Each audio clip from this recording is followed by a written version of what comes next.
স্বাধীনতা হেৰুৱাৰ 200 বছৰীয়া কৰুণ স্মৃতিত 24 ফেব্ৰুৱাৰীত চিলাপথাৰত কলা দিৱস পালন। খিলঞ্জীয়া জনগোষ্ঠীসমূহে নিজৰ মহাভুলৰ বাবেই নিজৰ হাজাৰ বছৰীয়া গৃহভূমিত শাসন ক্ষমতা হেৰুৱাইছে। মতিউৰ ৰহমান।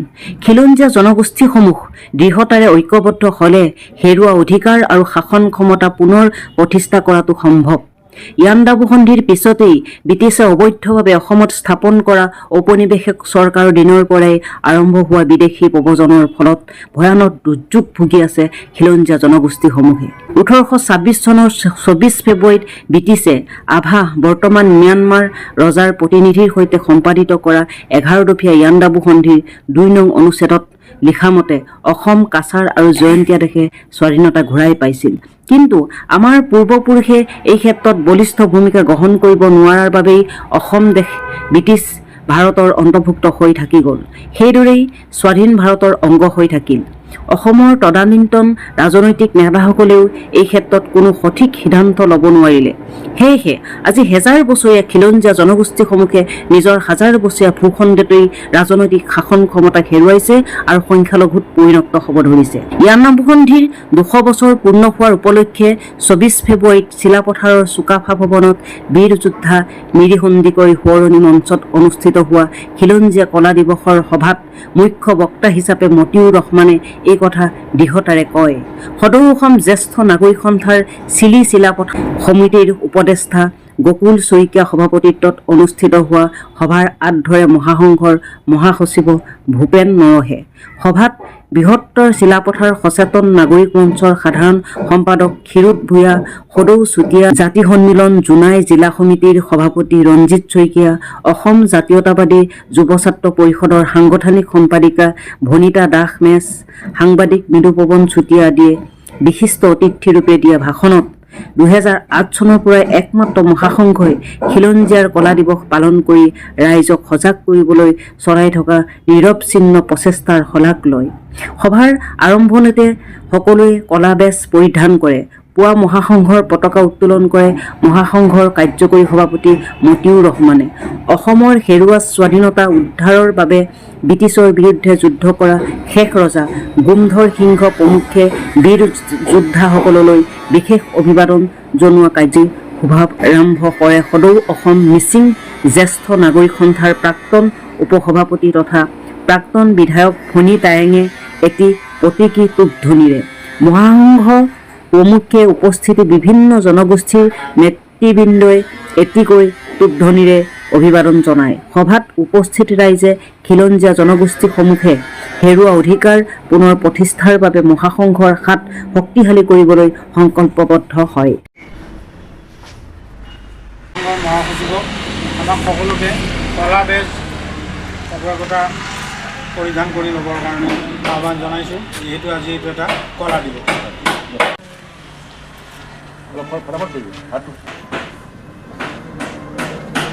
ইয়াণ্ডাবু সন্ধিৰ শেষৰ এটা গুৰুত্বপূৰ্ণ দিন। অসম ভূখণ্ডই স্বাধীনতা হেৰুৱাইছিল। সাম্ৰাজ্যবাদী ব্ৰিটিছ আৰু তেতিয়াৰ আভা বৰ্তমানৰ ম্যানমাৰ এই ৰজাৰ প্ৰতিনিধিৰ সৈতে সম্পাদিত হোৱা ইয়াণ্ডাবু সন্ধিৰ ফলত ব্ৰিটিছে চক্ৰান্তমূলকভাৱে অসমৰ স্বাধীনতা হৰণ কৰিছিল।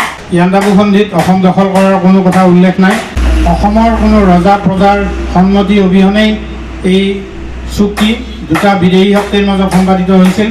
গতিকে সেইকাৰণেই সমগ্ৰ অসমবাসীৰ কাৰণে এইটো এটা কলা দিন। অসম সন্মিলিত মহাসংঘই 2008 চনৰ পৰা কলা দিৱস পালন কৰি অসমৰ খিলঞ্জীয়া জনগণক জাগ্ৰত হ'বৰ কাৰণে শোৱা পাতি এৰি উঠিবৰ কাৰণে আহ্বান জনাইছোঁ আৰু তাৰ কাৰণেই চেষ্টা কৰি আছোঁ। কিন্তু দুৰ্ভাগ্যজনকভাৱে অসমৰ খিলঞ্জীয়া জাতি জনগোষ্ঠীবোৰ আজিলৈকে শুই আছে আৰু এনেকৈ শুই থকাৰ কাৰণে ইতিমধ্যে অসম ধ্বংস হৈছে।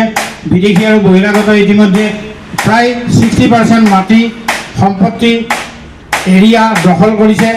আমাৰ হাজাৰ হাজাৰ মানুহক কাটি মাৰি ধ্বংস কৰিছে, গাঁও ভুঁই জ্বলাই দিছে, মাটি বাৰী দখল কৰিছে। তাৰপিছতো খিলঞ্জীয়াৰ গাত লগা নাই। গতিকে এইটো এটা দুৰ্ভাগ্যজনক কথা, এটা আত্মঘাতী জাতি। গতিকে এই আত্মঘাতী জাতি কেতিয়াও জীয়াই থাকিব নোৱাৰে। আমাক আমাৰ বীৰ বীৰংগনাসকলে অভিশাপ দি আছে যে আমি বিধ্বস্ত, আমি আচলতে খাওপাত লাগিছে আমাৰ। কাৰণ আমাৰ ৰজা মহাৰজাসকলে সকলো শত্ৰুৰ বিৰুদ্ধে যুদ্ধ কৰি এই দেশখন তেজেৰে ৰাঙলী কৰি আমাৰ কাৰণে থৈ গ'ল। উত্তৰাধিকাৰী আমি যিসকল আছোঁ আমি সেইবিলাক যোগ্য নহয়। আমাৰ কোনো শক্তি নাই আৰু আমি সেইকাৰণে ধ্বংসৰ মুখলৈকে গৈছোঁ। আমি অসম সন্মিলিত মহাসংঘই এটা ঐতিহাসিক দায়িত্ব পালন কৰি ৰাইজক জাগ্ৰত কৰাৰ চেষ্টা কৰি আছোঁ। সাম্ৰাজ্যবাদী ব্ৰিটিছৰ বিৰুদ্ধে নগা, মণিপুৰী আদি আৱৰ এই সকলোকেই সংগঠিত কৰি গোমধৰ কোঁৱৰে গোমধৰ সিংহ নাম লৈ যোৰহাটৰ তৰাতলীত নিজকে ৰজা হিচাপে ঘোষণা কৰি ব্ৰিটিছৰ বিৰুদ্ধে যুদ্ধ ঘোষণা কৰিছিল। দুৰ্ভাগ্যজনকভাৱে আমাৰ মাজত থকা বিশ্বাসঘাতকে এই গোটেই তথ্য পাতি খবৰ নিউভিল চাহাবক দিছিল আৰু তেওঁ অতৰ্কিতে আহি গোমধৰ সিংহ প্ৰমুখে 40 জনক বন্দী কৰি এই স্বাধীনতাৰ সংগ্ৰাম ইমানতেই স্তব্ধ কৰি তেওঁলোকক বন্দী কৰি আন্দামান নিকোবৰ দ্বীপপুঞ্জত থৈছিলগৈ। এই বিশ্বাসঘাতক কোনো বাহিৰৰ বিদেশী মানুহ আহি অসমীয়া জাতিক ধ্বংস কৰা নাই। অসমৰ হেৰুৱা স্বাধীনতা উদ্ধাৰৰ কাৰণে যুঁজ কৰোঁতে অসমীয়াই এছামে বিৰোধিতা কৰি ব্ৰিটিছৰ গোলাম হৈ আৰু ব্ৰিটিছকেই সকলো খবৰ দি এই গোমধৰ সিংহ প্ৰমুখে সকলোকে বিধ্বস্ত কৰি থৈ গৈছে। এইটোৱেই এটা কৰুণ আৰু দুৰ্ভাগ্যজনক ইতিহাস অসমৰ। যি হওক, আজি আমি সেই মহাবীৰ গোমধৰ সিংহ প্ৰমুখে যিবোৰ বীৰে ব্ৰিটিছৰ বিৰুদ্ধে হেৰুৱা স্বাধীনতা উদ্ধাৰৰ কাৰণে যুদ্ধ কৰি নিজৰ মাতৃভূমি ৰক্ষাৰ কাৰণে প্ৰাণ বিসৰ্জন দিছিল, সেইসকলৰ স্মৃতিত বিশেষ অভিবাদন অনুষ্ঠানৰ কাৰ্যসূচী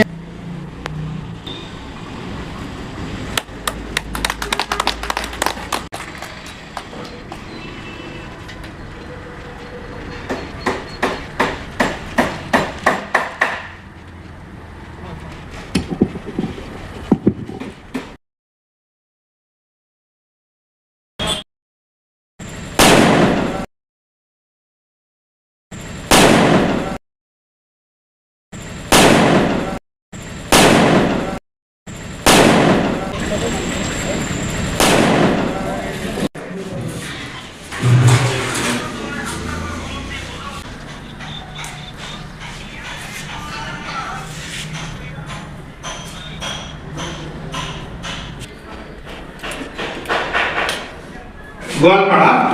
এই গোৱালপাৰাৰ এই চাৰ্কিট হাউচটোৰ ঠাইতে আছিল ডেভিড স্কটৰ শিবিৰ।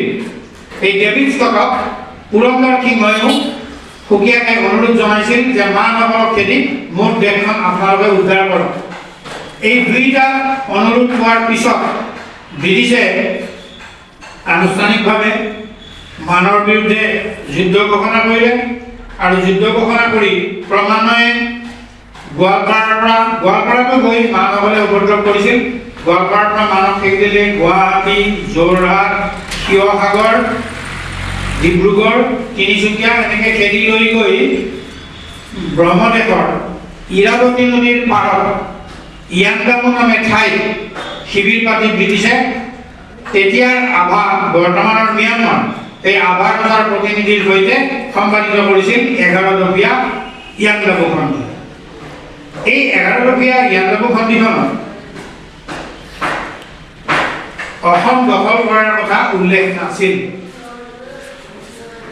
মাত্ৰ 2 নম্বৰ ধাৰাত এইটো লিখা আছিল যে মহামান্য আভা ৰজাই অসম আৰু ইয়াৰ তলতীয়া ৰাজ্য আৰু চুবুৰীয়া ক্ষুদ্ৰ ৰাজ্য কাছাৰ আৰু জয়ন্তীয়া ৰাজ্যৰ ওপৰত থকা সকলো দাবী পৰিত্যাগ কৰিব আৰু ভৱিষ্যতে অসমৰ অধিকাৰ আৰু স্বাধীনতাৰ ওপৰত বা ইয়াৰ অধীনত থকা অঞ্চলত কোনো ধৰণৰ হস্তক্ষেপ নকৰিব।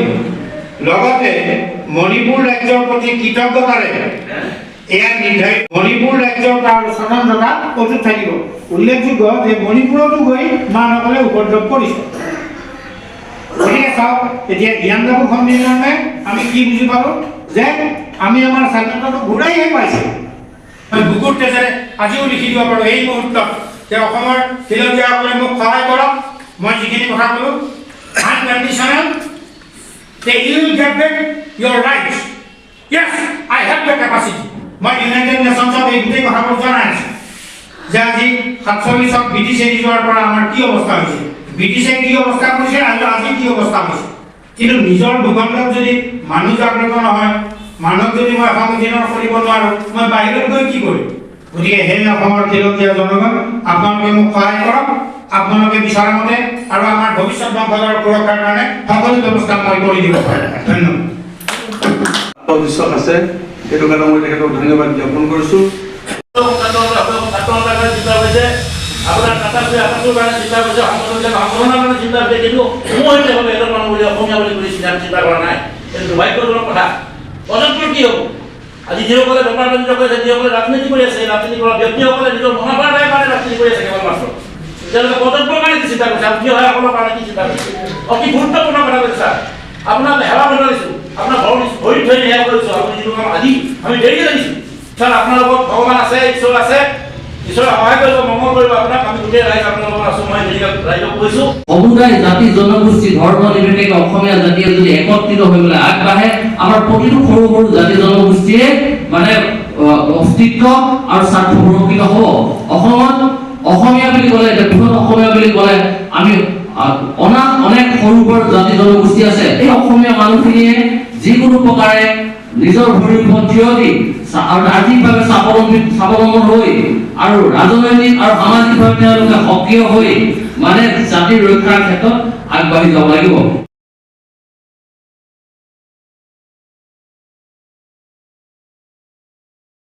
অসম সন্মিলিত মহাসংঘই এই 24 ফেব্ৰুৱাৰীৰ দিনটো প্ৰতি বছৰে আমি খিলঞ্জীয়াৰ কলা দিৱস হিচাপে পালন কৰি আহিছোঁ। মূল কথাটো হ'ল, যিহেতু 1826 চনৰ 24 ফেব্ৰুৱাৰীত তেতিয়াৰ আভা বৰ্তমানৰ ম্যানমাৰৰ ৰজাৰ প্ৰতিনিধিৰ সৈতে ব্ৰিটিছৰ সামৰিক বিষয়াই এখন চুক্তি সম্পাদন কৰিছিল 11 টকীয়া ইৰাৱতী নদীৰ পাৰত ইয়াণ্ডাবু নামে ঠাইত, আৰু সেইখনেই হ'ল 11 টকীয়া ইয়াণ্ডাবু সন্ধি। ইয়াণ্ডাবু সন্ধিত অসম দখল কৰাৰ কথা কোনো স্পষ্টভাৱে উল্লেখ নাই, বৰঞ্চ অসম কাছাৰ আৰু জয়ন্তীয়াই স্বাধীনতা ঘূৰাইহে পাইছে আৰু মণিপুৰৰ স্থিতাৱস্থা বাহাল আছিল বুলিহে লিখা আছে। তাৰ পিছতো বলপূৰ্বকভাৱে ব্ৰিটিছে অসম দখল কৰিলে, অসমত ঔপনিৱেশিক চৰকাৰ চলালে 1947 47-ৰ 15 আগষ্টত ব্ৰিটিছ গ'লগৈ। ব্ৰিটিছে ঔপনিৱেশিক চৰকাৰ চলাওঁতে তেওঁলোকে বিদেশী বহিৰাগতসকলক ইয়ালৈ আনিছিল তেওঁলোকৰ চৰকাৰ চলাবৰ কাৰণে। আমাৰ ৰজা মহাৰজাই কোনো মানুহক বাহিৰৰ পৰা আনি নিজৰ এডমিনিষ্ট্ৰেশ্যন চলোৱা নাছিল। ঐতিহাসিকভাৱেই ব্ৰিটিছে বিভিন্ন জাতি প্ৰজাতিৰ মানুহক আনি ইয়াত ঔপনিৱেশিক চৰকাৰ চলাইছিল। ব্ৰিটিছ যেতিয়া গ'লগৈ, সেই মানুহবোৰৰ সংক্ৰান্তত কোনো সিদ্ধান্ত নললে। পৃথিৱীৰ ভিতৰত এইটো এটা বিৰল ঘটনা যে অসমৰ খিলঞ্জীয়া জনগণে বহল উদাৰতা আৰু মানৱতাৰে সৈতে এতিয়া বৰ্তমান সেই মানুহখিনি প্ৰায় 1.5 কোটি হৈছে, সকলোকে ভাৰতীয় নাগৰিক বুলি আদৰি লৈছে। তেওঁলোকৰ লগত আমাৰ ভাৰতীয় নাগৰিক হিচাপে আমি খিলঞ্জীয়া হিচাপে খুব মিলা প্ৰীতিৰে আমি আছোঁ। কিন্তু 51-ৰ পিছত এতিয়াও অনৰ্গল বিদেশী আহিয়েই আছে, বহিৰাগত আহিয়েই আছে। ফলত আমাৰ যিখিনি খিলঞ্জীয়া আৰু ভাৰতীয় নাগৰিক, আমাৰতো ব্যৱসায় বাণিজ্য চাকৰি বাকৰি সকলোতো বাধাগ্ৰস্ত হৈছে। ইয়াণ্ডাবু সন্ধিৰ দিনটো আমি কলা দিৱস হিচাপে পালন কৰি আমাৰ ঐতিহাসিক তথ্যৰ ভিত্তিত আমাৰ হেৰুৱা অধিকাৰ, মৰ্যাদা, সন্মান কেনেকে আমি খিলঞ্জীয়াসকলে পুনৰ প্ৰতিষ্ঠা কৰিব পাৰোঁ, তাৰ কাৰণে ৰাইজক জাগ্ৰত কৰিবৰ কাৰণে আমি এই কলা দিৱসটো পালন কৰিছোঁ, 1 নম্বৰৰ কথা।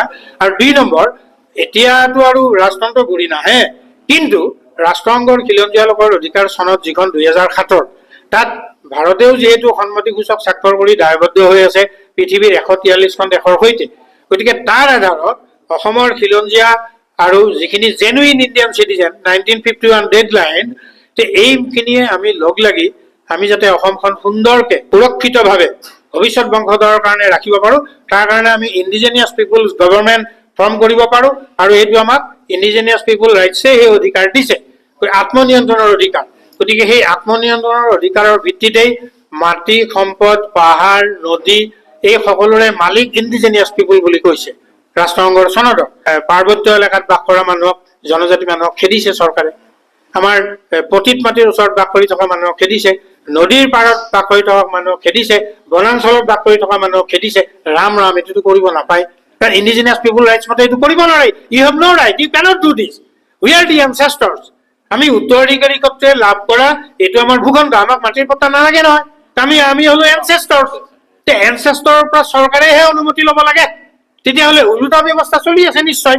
গতিকে সেইকাৰণে ধৈৰ্য ধৰি মানুহক শুদ্ধ পথত গৈ আৰু চৰকাৰেও শুদ্ধভাৱে গোটেই কথাটো বুজি বাজি ইণ্ডিজেনিয়াছৰ লগত উইথ এ গুড ৰিলেশ্যন অসমখন সুন্দৰভাৱে যাতে গঢ়ে, কোনো হাই কাজিয়া নহয়। আৰু ফাৰ্ষ্ট এণ্ড ফৰমষ্ট মানে indigenous people should be first protected. তেওঁলোকৰ পলিটিকেল ৰাইট, শাসন ক্ষমতা থাকিব লাগিব, তাৰ পিছতহে বাকী ভাৰতীয় বা আন কথাবোৰ আহিব। গতিকে এইটো সুন্দৰকৈ কৰাৰ ব্যৱস্থা আছে আৰু সেইকাৰণে আমি এই খিলঞ্জীয়া কলা দিৱসটো পালন কৰি এই ৰাষ্ট্ৰসংঘৰ খিলঞ্জীয়া লোকৰ অধিকাৰ চনদৰ আধাৰত অসমৰ খিলঞ্জীয়া আৰু প্ৰকৃত ভাৰতীয় নাগৰিকসকলৰ অধিকাৰ নিকপ কপীয়া কৰিবৰ কাৰণে, সুন্দৰভাৱে দৃঢ় কৰিবৰ কাৰণে যাতে মানুহবোৰ সাজু হয়, আগবাঢ়ি যায়, তাৰ কাৰণে আমাৰ এই প্ৰচেষ্টা। 1951 ভিতৰত যিমানবোৰ ভাৰতৰ বিভিন্ন ঠাইৰ পৰা অহা মানুহবোৰ যিবোৰ আছে, সেইটো according to the Indian constitution 1951 ভিত্তিত যিখিনি আছে সেইখিনিতো আমি ভাৰতীয় নাগৰিক হিচাপে মানিয়ে লৈছো। গতিকে 1951 পিছত মানে বিদেশী মানুহ ইয়াত আহিছে, বাংলাদেশৰ পৰা আহিছে, পূব পাকিস্তান, তেতিয়া এই পূব পাকিস্তানেইতো বাংলাদেশ হ'ল, পাকিস্তানৰ পৰা অহা নাগৰিকো আছে, তেওঁলোকৰ বংশধৰ আছেতো অসমত। তাৰপিছত নেপালৰ পৰা আহিছে, নেপালটো এখন বিদেশী ৰাষ্ট্ৰ, এতিয়াও আকৌ সেইবিলাক জেগাৰ পৰা মানুহ আহি থকাৰ কি কাৰণ আছে? গতিকে সেইকাৰণে আমি এই বিদেশী বহিৰাগতৰ ক্ষেত্ৰত আন্তঃৰাষ্ট্ৰীয় নীতিৰ আধাৰত আৰু ভাৰতৰ সংবিধানৰ আধাৰত on the basis of Indian constitution 1951 বেচিছত আমি ব্যৱস্থাটো নিকপ কপীয়া কৰি তোলাটো বিচাৰিছো। তেতিয়াহে আমাৰ অসমৰ খিলঞ্জীয়াসকল আৰু ইয়াত থকা প্ৰকৃত ভাৰতীয় নাগৰিকসকল সুৰক্ষিত হৈ থাকিব পাৰিব।